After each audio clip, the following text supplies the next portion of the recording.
Olá, queridos alunos! Eu sou a professora Daniele, professora de História, e hoje o assunto que eu trouxe para vocês é sobre a Revolução Industrial. Vocês já ouviram falar sobre a Revolução Industrial? Ainda não? O objetivo da aula de hoje é conhecer o processo revolucionário inglês. Como que a Revolução Industrial começou lá na Inglaterra, os fatores que contribuíram, o que é a Revolução Industrial, quais as consequências que a Revolução Industrial trouxe e também como eram as condições dos primeiros trabalhadores nas fábricas e os primeiros movimentos de luta. Bora lá, galerinha? Tá, o pioneirismo inglês. A Revolução Industrial, ela começou lá na Inglaterra, em 1760, ou seja, meados do século XVIII. Alguns fatores contribuíram para que a Revolução Industrial tivesse início lá. Eu lancei uns papeizinhos aí pela sala e no momento oportuno eu gostaria que vocês contribuíssem, tá bom? Então vamos lá. Qual foi o primeiro fator que contribuiu para que a Revolução Industrial tivesse início lá? Qual é? Vamos ver? Muito bem, acúmulo de capital. Eles tinham dinheiro. Como será que eles tinham dinheiro? Eles, na verdade, faziam a pirataria, desenvolveram um comércio, porque a Inglaterra, ela era a rainha dos mares, e também eles tinham diversas colônias. Muito bem. Qual é o outro fator? Ótimo! Vamos lá, a agricultura desenvolvida como forma comercial, contribuindo então para as primeiras indústrias. Qual o outro fator? Muito bem, vamos lá. Mão de obra farta e barata. Ok, como que a Inglaterra tinha mão de obra farta e barata, hein? Ok, através do ato de cercamento. Os grandes latifundiários cercaram as suas terras e expulsaram os poceiros que ali estavam. Logo, essa mão de obra foi para onde? Para a cidade, fazendo o êxodo rural. Lá na cidade, eles formaram uma massa de desocupados que posteriormente foram utilizados.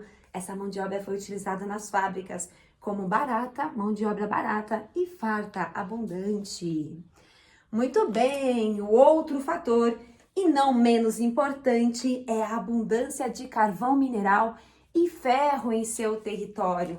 Isso mesmo, eles tinham carvão mineral e tinham ferro. O ferro foi utilizado para fazer as primeiras máquinas. Logo, o carvão mineral foi utilizado para mover as primeiras máquinas a vapor. Tem mais algum fator por aí? Ok, tem um aqui, o puritanismo.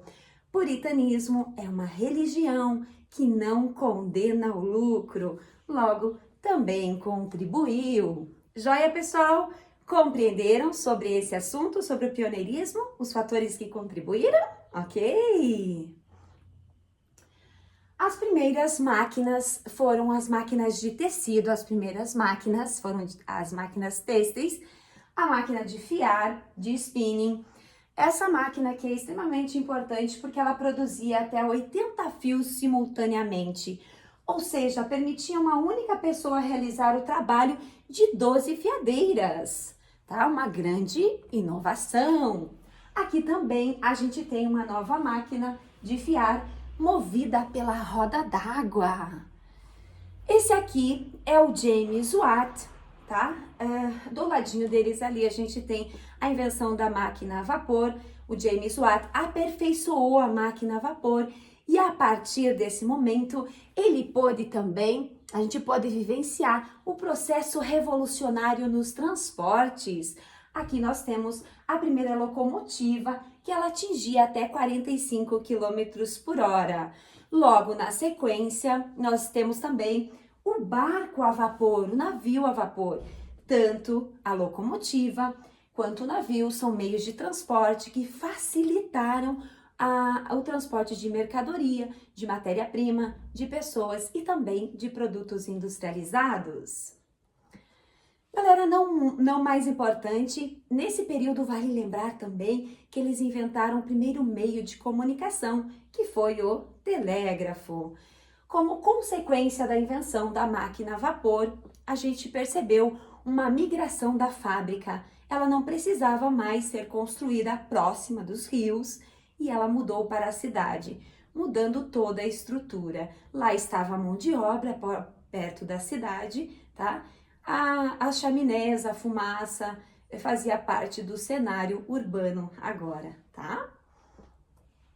Tô bem. Como será, gente, que eram as condições de vida dos primeiros trabalhadores, hein? Como será a vida dos primeiros trabalhadores durante a primeira Revolução Industrial? Eram boas? Eram ruins? O que vocês acham? Muito bem. As condições de trabalho, elas eram precárias, eram desumanas, trabalhavam até 16 horas por dia, tá? Toda a família tinha que ir para a fábrica. E as mulheres? Qual que era a função das mulheres nessa sociedade? Elas também iam para a fábrica? Sim, trabalhavam, faziam o mesmo papel muitas vezes que os homens e recebiam 60% a menos que os homens. Injusto isso, não? As mulheres também não tinham um cuidado com a saúde das mulheres. Gente, se as mulheres estavam na fábrica, os homens estavam na fábrica, as crianças, onde estavam as crianças? As crianças também estavam na fábrica. Elas faziam muitas vezes o mesmo trabalho do adulto e recebiam a quinta parte. Era comum nesse período a mortalidade infantil por causa das condições precárias pelas quais as crianças passavam. Muitas delas não iam para a escola. Trabalho infantil, muito bem. Surge nesse período também, galerinha, duas classes sociais visíveis, que é a classe do proletariado e a classe da burguesia. Há uma desigualdade social entre esses dois grupos visíveis. O proletariado nada mais é do que o operário, o trabalhador da fábrica, que vende a sua força de trabalho para o mundo capitalista. Logo, os burgueses são os donos das fábricas que detêm a hegemonia capitalista em suas mãos. Vivem em grandes casarões, em grandes construções e têm acesso à cultura, fato que os trabalhadores não.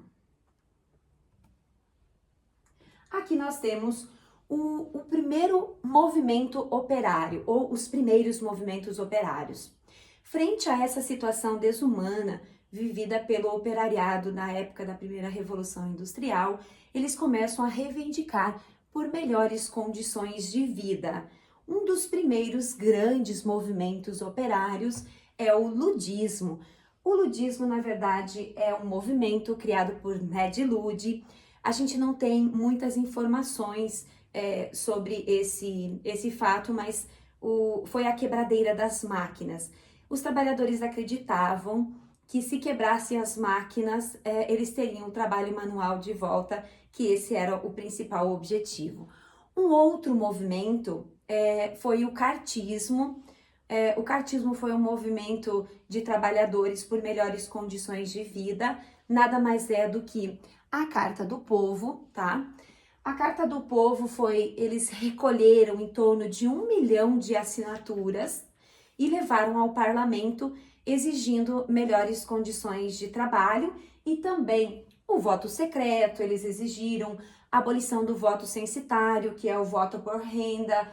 Eles queriam melhores salários e também a proibição do trabalho infantil e a regulamentação do trabalho feminino, tá bom? Então, esse foi um dos primeiros movimentos de luta do período.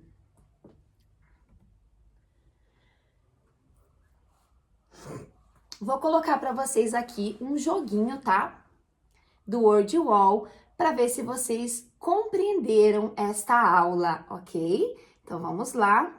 Word Wall, vocês já conhecem Word? Não? Então, esperem só um pouquinho aqui que eu já coloco para vocês.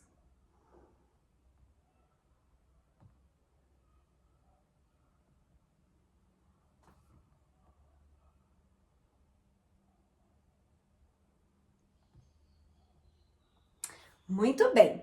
Estamos aqui com o WordWall, vamos ver se vocês compreenderam esta aula então.